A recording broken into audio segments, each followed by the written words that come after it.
Hey guys from the Thoughtful Gardener, I've started seeds every way possible so you don't have to. Stay tuned. Hey guys, it's the Thoughtful Gardener and I wanted to let you know I have started seeds every way possible this spring. I did it on purpose for friends to show them that they don't have to have a specific way to do this. There is not one way to garden. That's the creativity of gardening. So a couple of things that are obviously traditional. We started seeds in peat pots. Now peat is a non-renewable resource, so I won't be reordering these peat pots. I'm using up ones that I've had from years ago because I actually don't prefer to start seeds that way. There's a couple of things. This little membrane that comes around the peat pot, you gotta take that off. I have actually gone out in my garden and ones that I've left on, they're still there the next season as I've been cleaning up the spring garden and starting to put in some of my cold weather vegetables. I am finding these little containers from past years where I didn't know that you're supposed to take them off. So don't like that either. What I prefer instead is a system from Gardens Alive. Now this system actually floats and I really love it because these little pots that you buy from them can go directly in the garden. This is really great. Look at this root system. It's unbelievable. Now you could obviously move this to a larger pot, which is exactly what I'm going to be doing today because it's getting its true leaves. I also like this because I find this results in less transplant shock when it has this kind of root system. It's really very incredible and I like that I can reuse this system again and again. It's also great because seedlings have a tendency to dry out, especially when you are putting them on seedling heat mats and using fans to circulate air. The water tends to evaporate very quickly and that leads to dried out seedlings and sometimes could very quickly cause them to die. But a master gardener that I do some work with told me that he starts everything in sand. Now this is pretty crazy, but it actually works. So all you need is a bag of clay sand. I had my husband go to Home Depot or Lowe's and get a 50-pound bag of sand, and you need to know it's extremely heavy. So you want to be able to potentially put that into a truck or some other smaller thing that you can manage. I can carry 50 pounds, but it's still very, very heavy. And what you're going to do is wet that. And what you'll see is that when you wet it, you want to be able to pour off any excess water. So I typically have been saving containers like you would use for takeout or soup. Maybe you reuse yogurt containers would be as well. I really like the ones that have lids on them. But I just want you to check this out. This is a listen that I just did the other day. But you can see how wet that is. It actually creates like a very humid system in there. And I've had this on a heat mat. These have done really, really well. Now I have repurposed as well some berry containers with sand. The disadvantage of this method is I've lost a couple of herb seedlings this way because I'm not being judicious about keeping that wet. Because this has holes in it, it is allowing the moisture to escape versus the lid. So I just transplanted some kajari, which is an Indian melon, using this technique. All of the things that I'm raising inside right now cannot go outside. We had freezing temperatures last night.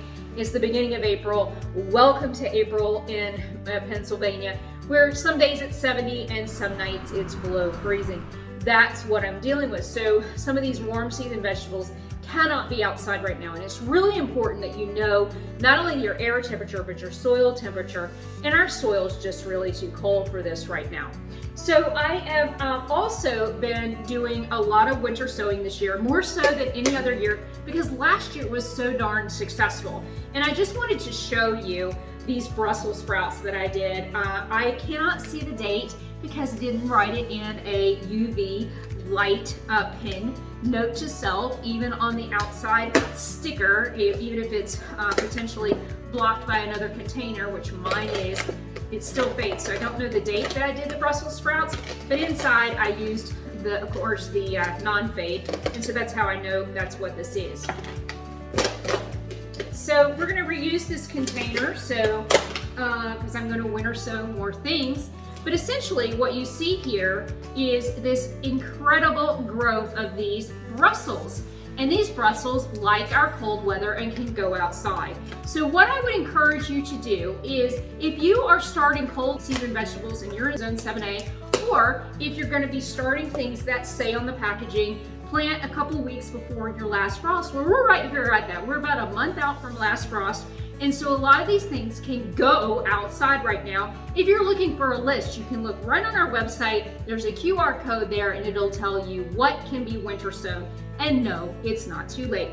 So these can actually go right in the ground. Now I'm going to protect them only because my critters are starting to wake up. So I haven't seen my nefarious groundhog, but I'm sure he's out there, and I want to give these seedlings a chance. So we're going to definitely put them out, but I'm going to put them in a little greenhouse that I got last year, and it's going to be open during the day. Like today, right now it's 70 degrees.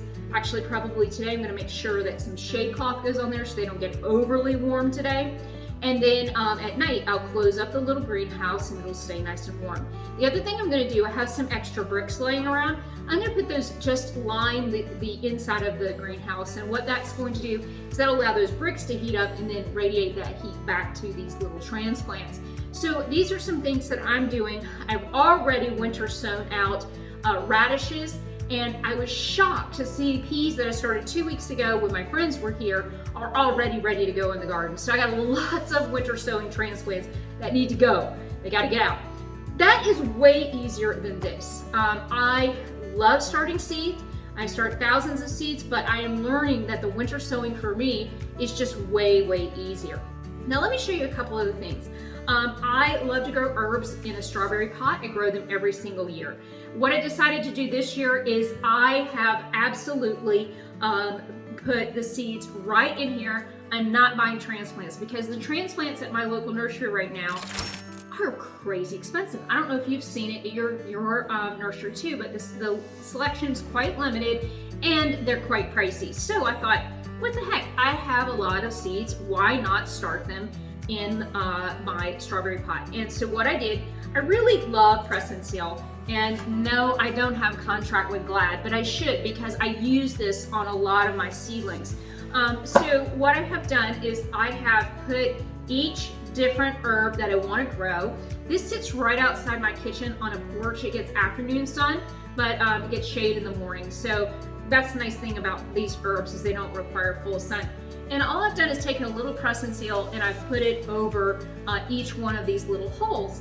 And I don't know if you'll be able to see this, but there you go. There are the little seedlings right there. So as soon as you start to see green, whether you're starting seeds in a container or what have you, lids need to come off. So I typically have been taking the plastic off of these. I actually have been leaving them on the sand just to create a little more humidity, but then once they exceed the lid, then I've been removing the lid. And I'm super happy with this technique. I'm gonna continue to do this technique as well. Sand is inexpensive. We can recycle containers, that's inexpensive. There are no drainage and holes in here whatsoever. If you have excess water there, you're gonna wanna pour that off. So don't make it sopping wet. And certainly too, if it's drying out, you might want to spritz it and add some water. So I'm gonna be doing more of this. I will let you know my progress, but I hope you guys, what are you doing in the garden? I am getting ready to winter sow even more things, but I'm super happy. Oh my gosh, if you could see how many poppies I have, it's gonna be like Wizard of Oz. We're gonna have a field full of poppies this year because it loves that moist stratification, which is exactly what the temperature has been here lately in Pennsylvania. Cold at night, that's what poppies like. I'm gonna have millions. It's gonna be fabulous. Hope you guys are having a great holiday weekend. For those celebrating, hope you have a wonderful Easter. Garden thoughtfully and take care.